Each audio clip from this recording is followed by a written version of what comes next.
There it goes.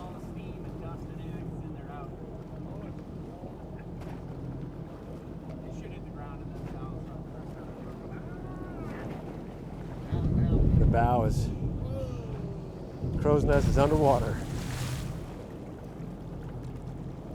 There it goes. Man, I don't know if you guys don't get excited about that. I get excited about that. I'll tell you what. That thing's going down. Now it's time to suit up. Well, welcome back to Below the Surface. You guys can just barely start to make out the ship as I'm dropping down on it. Now, visibility is not really that great today, but considering that we've had a lot of bad weather, a lot of wind, it's kind of to be expected. But you start making out the stern of the ship, you see all those discs that were on the back. The majority of them survived. There was one that came off the back and it's sitting in the sand now, but there's a lot of force when a ship is falling to the bottom of the Gulf, so only losing one, it's not bad odds. Now, I didn't edit a whole lot of this part because I wanted you guys to see the entire ship in its entirety as I'm swimming through, and I want to give you guys the true depth that I'm reading on my Suunto watch. And if you hear it beeping right now, it's because I'm about to hit my maximum depth limit that I set. I'm diving at 32% mix, so I should be about 131 for my 1.6 for my MOD. And I go a little bit beyond that just so I can show you guys where it's at the sand, but then I pop right back up, and I'm really just stretching my arm out down to the bottom. 134 feet to the sand, and there you go. There's that pyramid, or that disc that didn't survive. As you guys can see, the ship landed perfectly on the bottom and didn't sustain any damage when it hit. This is going to be a perfect wreck for us to dive on, an even better wreck for us to fish on. It's a little ways outside of Destin, but once you get out here, you're going to see that in a year from now, this thing's going to be loaded with fish. So whether you're scuba diving on it, fishing on it, spear fishing on it, this ship is going to have it all. Here we come up over the stern, back into those discs, and as I go up towards the bow, you'll see the pyramids start taking shape. But as I'm swimming up there, you guys stick around to the end of the video, and you'll see the first fish that found this place to make itself a home within 30 minutes of it hitting the ground. Insane. It's at the end of the video. Check it out. And there's this huge cutout down at the bottom of the screen. You can't really see it right now, but you see it a little bit later in the video. That's also got some really cool swim throughs. Get down in there into some of the lower chambers. You come up the stairs and the ladders and bring you back up to this deck. It's really cool. Now these pyramids, they're going to be awesome. I guarantee you these things are going to hold so many red snapper and so many triggerfish, lionfish, mingos, mangroves. It's going to be loaded. I promise you. Come out here in a year, dive it, and you're going to have a blast. And I didn't mention it when I was up top, but I'm out here with Shark Quest, Eric and Nick. They brought me out. They called me up the other day and said, hey, we're sinking this ship. You want to come check it out?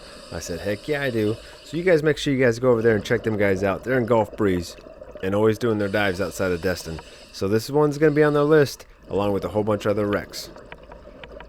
Pretty strong current down there today too, coming down from the north.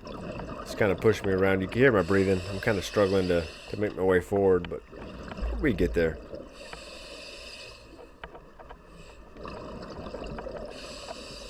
And you gotta remember, this thing just sunk, so some of this debris that you're seeing is also from this ship actually disturbing some of the sediment on the bottom. And as I come into this swim through, I poke my head in. I can see that it's definitely not worth going into because I can't see any openings. I'm sure there are a couple openings in there, but I wasn't going to risk it, so I backed out and erred on the side of caution because this thing did just sink. So I don't know what's disturbed in there. I don't know what's still about to fall. So I just kind of backed out, let it be. I'm just going to swim around the outside. If there's a bigger opening later, I might check it out.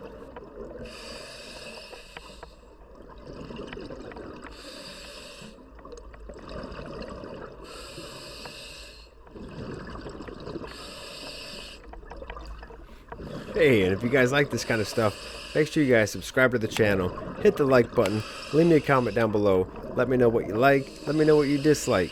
I make a whole lot of scuba diving content, whether it's wrecks, lionfish hunting, or if it's up on the surface with kayak fishing, or just fishing in general.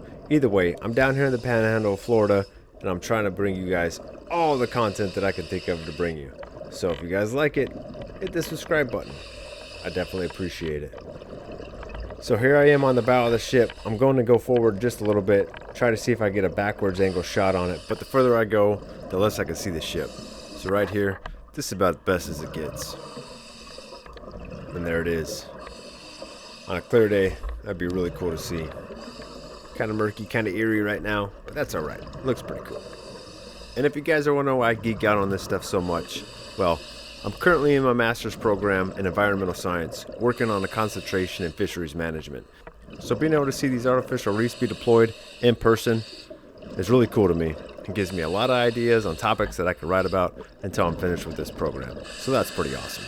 And there you guys go, 103 feet right at the bow of the ship. So again, another huge thank you to Alex Fogg and his team in the Okaloosa County for committing all their resources and funding from the tourism tax revenue to put these artificial reefs down in the Gulf of Mexico, because these things are attracting the fish are attracting the fishermen, the wrecks are attracting the scuba divers, so it's a win-win. If you sink it, they will come. That's my motto, and I'm sticking to it because I wholeheartedly believe in what his team is doing out here.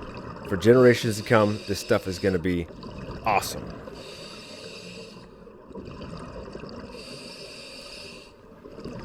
Alright, so I've made it up to the bridge of the ship. I'm going to come in through this door. Really big opening. Even through the windows, really big opening. So if you get in here and you need to get out, there's a whole lot of swim-throughs to make it out. Really big open area with access to go downstairs. You could take it if you want. Once you get down the stairs, you can see the opening on the other side. So it's, you know, it's not far. It's not super dangerous. But again, if you feel comfortable with doing it, do it. If you don't feel comfortable, then don't do it. But as you can see as I come down, and right as I peek the bottom of the stairs, you can see the opening back there. And this is on a bad day, so on a clear day, you definitely be able to see it a lot better. A couple of rooms off to the side, don't really lead to much. At least, not that I explored. And then once you come back out, you're right at the back of the ship. Well, midship. You gotta remember, I'm diving at the end of January, so the water temperature is pretty cold. Down here at the bottom, it was about 65 degrees. A little chilly. I was in a 3 mil. I was comfortable for about a 30-minute dive, but anything more than that, it would have been pretty bad. The safety stop was a little bit colder, so plan for that. Here I am, 95 feet, 9 minutes left until I hit deco. So I'm gonna swim around for a little bit longer to show you guys up around the tower and the crow's nest. But here we go, up to the crow's nest. 79 feet right at the base. And here I am, swimming around it for a second. That's pretty cool. Hey, don't forget, we're just moments away from you guys seeing the very first fish. That's calling the deep stem its home.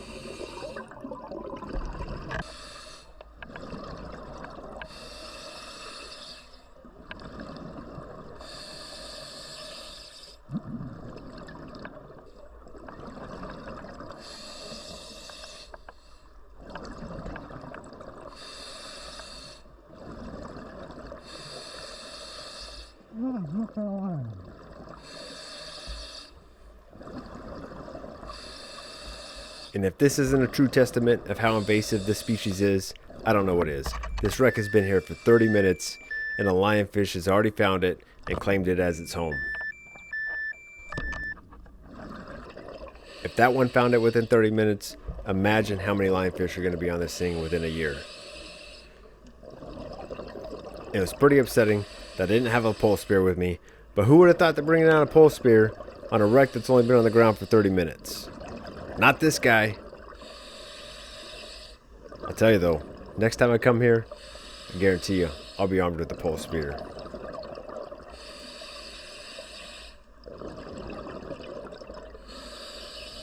And here's a massive cutout that's at the back of the ship that I was talking about earlier.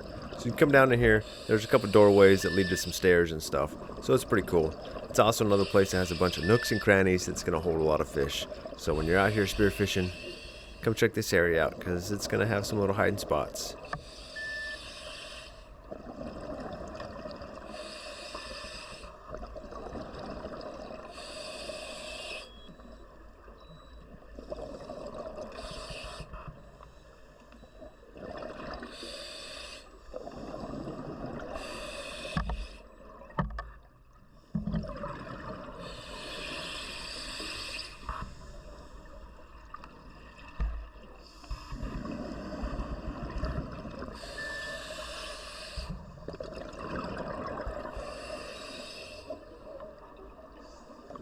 Alright, you guys, that's the end of the dive.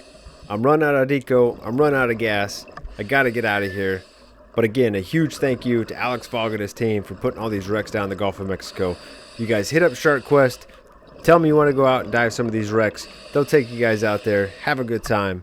And if you guys like this wreck video, check out this other wreck video that just popped up on the bottom of the screen. This one's also awesome, and now it's holding a lot of cool fish.